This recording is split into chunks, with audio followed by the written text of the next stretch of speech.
जी, नमस्कार। आज हम बात करेंगे महर्षि पतंजलि जी के द्वारा दिए गए योग सूत्र के चौथे पाद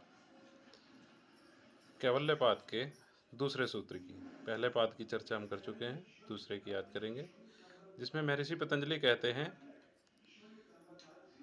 कि जाते अंतर परिणाम प्रकृति पूरात, अर्थात जो जाति अंतर है ये प्रकृति की पूर्णता का परिणाम है।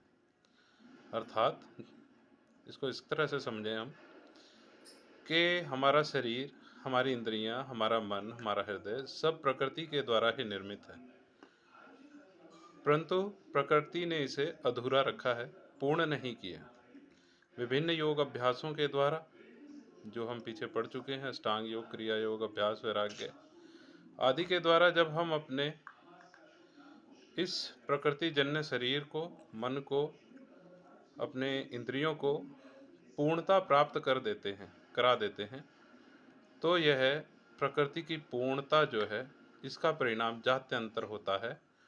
जाति के अंतर का मतलब कि हमारे शरीर में जो अंतर आ जाता है, जो चेंजेस आ जाते हैं हमारे शरीर में, हमारे मन में, हमारे बुद्धि में, हमारे हृदय में, वो सभी चेंजेस जो हैं वो जात्यंतर कहलाते हैं। और वो जात्यंतर प्रकृति की पूर्णता से आता है, अर्थात कि जब हम अपने इस प्रकृति जन्य शरीर को पूर्णता की स्थिति तक पहुंचा देते हैं।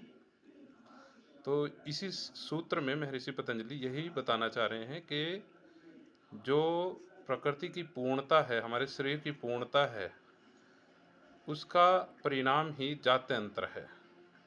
मतलब हमारे शरीर में जो चेंजेस आए हैं वो उसी का परिणाम है। Thank you. अगले सूत्र की चर्चा अगली वीडियो में।